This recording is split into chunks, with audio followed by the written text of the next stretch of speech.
जो भी साधक अप्सरा साधना करना चाहते हैं तो वो लोग 29 जून से अप्सरा साधना प्रारंभ कर सकते हैं। और जैसा कि हमने अपनी प्रीवियस वीडियोज में बताया हुआ है कि अप्सरा साधना में विशेष जो मुहूर्त होते हैं, जैसे नवरात्रि जो हो गई, या जो एक आती है गुप्त नवरात्रि, तो ये इन साधनाओं के लिए बहुत ही विशेष मुहूर्त, बहुत ही विशेष समय होता है, जिसमें कि साधना करने पर हमें विशेष फायदा होता है, विशेष लाभ होता है, अनुभव और अनुभूति बड़े जल्दी होने लगते हैं। तो जो भी करना चाहते हैं साधना, अभी से अपना अभ्यास प्रारंभ कर दें और अपनी जो भी व्यवस्था उनको करनी है, हवन सामग्री, पूजन सामग्री, सारी व्यवस्थाएं वो बना लें। अप्सरा साधना में जो एक महत्वपूर्ण चीज है, ज़्यादातर लोग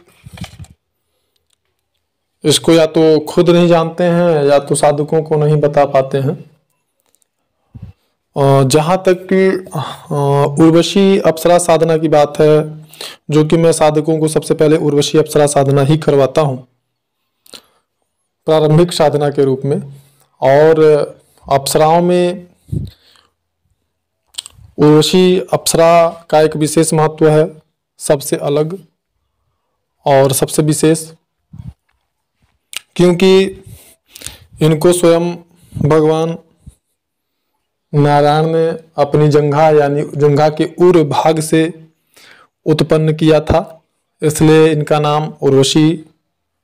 है रखा, और ये नाम भी उन्होंने ही रखा। तो अप्सरा साधना में जिस प्रकार से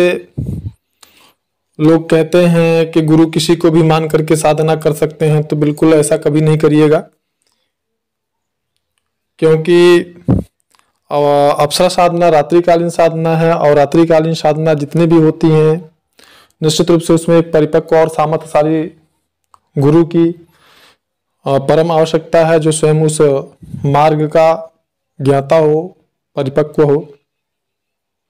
ऐसी स्थिति में अगर आप रात्रिकालीन साधनाएं जल्दबाजी में करते हैं, गलत सलत सामग्री के साथ करते हैं, गलत विधि से करते हैं, तो अनाप शनाप जो निम्न कोटि की शक्तियां होती हैं वो सिद्ध हो जाती हैं और बहुत समय तक फिर आप परेशान रहते हैं। और फिर आपको तांत्रिक ओझा बाबाओं के पास जा करके दौड़ दौड़ करके समय और पैसा सब बर्बाद करते हैं और फिर भी छुटकारा नहीं मिलता। ऐसे अनुभव हमारे चैनल पे पड़े हुए हैं, आप सुन सकते हैं। तो जो रात्रिकालीन जो साधना है वो बहुत ही उसमें विशेष महत्व होता है ऐसे गुरु का जो सामर्थ्यशाली भी है और जो स्वयं वह शक्ति सिद्ध कर चुका हो या उस साधना कर चुका हो जो साधना वो आपको बता रहा है, तो ही आप साधना में सफलता प्राप्त कर सकते हैं। और अगर मनमाना ढंग से आप साधना करते हैं तो निश्चित रूप से यह समझिएगा कि आपको सफलता प्राप्त नहीं होगी। ऐसी दशा में आपको बस अपना समय आप बर्बाद कर सकते हैं, पैसा बर्बाद कर सकते हैं, प्राप्त आपको कुछ नहीं होगा। और अप्सरा साधना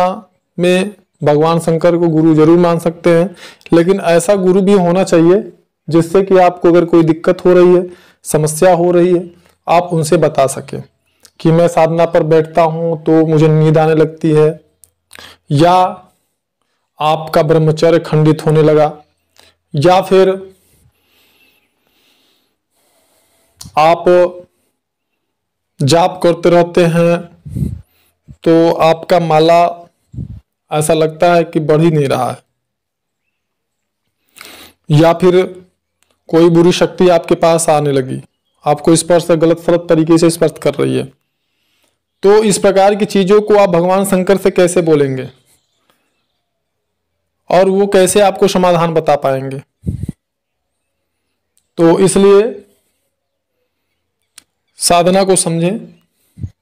और फिर साधना को प्रारंभ करें। और उर्वशी अप्सरा साधना में जिस प्रकार सर्वप्रथम इंद्र के उपासना का विधान बनाया गया है, बहुत सारे लोग तो इंद्र की भी मंत्र का जाप नहीं करते हैं, सीधे साधना करते हैं और उन्हें सफलता नहीं मिलती। जिस प्रकार से अप्सरा साधना में इंद्र की मंत्र का साधना या जाप करना अनिवार्य होता है, ठीक उसी प्रकार से अगर उर्वशी अप्सरा साधना की बात की जाए तो उर्वशी अप्सरा साधना में भगवान नारायण को स्मरण करना, उनके मंत्र का जाप भी करना बहुत ही महत्वपूर्ण होता है। अगर साधक विधि विधान से देवी उर्वशी की साधना करता है तो ऐसी दशा में कभी भी उसे असफलता का मुंह नहीं देखना पड़ता। ये भी जरूरी है कि आपको एक सही मार्गदर्शक प्राप्त हो। और जैसा कि मैं अपने हर एक वीडियो में बताता हूं, मैं इसमें भी बता रहा हूं कि आप सही मार्गदर्शक तलाश कैसे करेंगे। सही मार्गदर्शक तलाश करना किसी के बस की बात नहीं। कोई भी बच्चा यह निर्णय इसका नहीं कर सकता है कि कौन मास्टर, कौन टीचर, कौन अध्यापक उसको अच्छा पढ़ा सकता है। इसका निर्णय ऐसे हो सकता है कि जो मार्गदर्शक या गुरु हैं उनके सानिध्य में क्या कुछ लोगों ने साधना किया है, अगर किया है तो उनका क्या अनुभव रहा है, उन्होंने क्या योग्यता प्राप्त किया, क्या सफलता प्राप्त किया, क्या उनके अनुभव अनुभूति हैं, जो इससे जैसा कि हमारे चैनल पे पड़े हुए हैं। तो इसका निर्णय करके आप सदगुरु का पहचान कर सकते हैं और सफलता प्राप्त कर सकते हैं। मुझे लगता है कि आपको मेरी बात समझ में आ गई होगी। इस वीडियो में इतना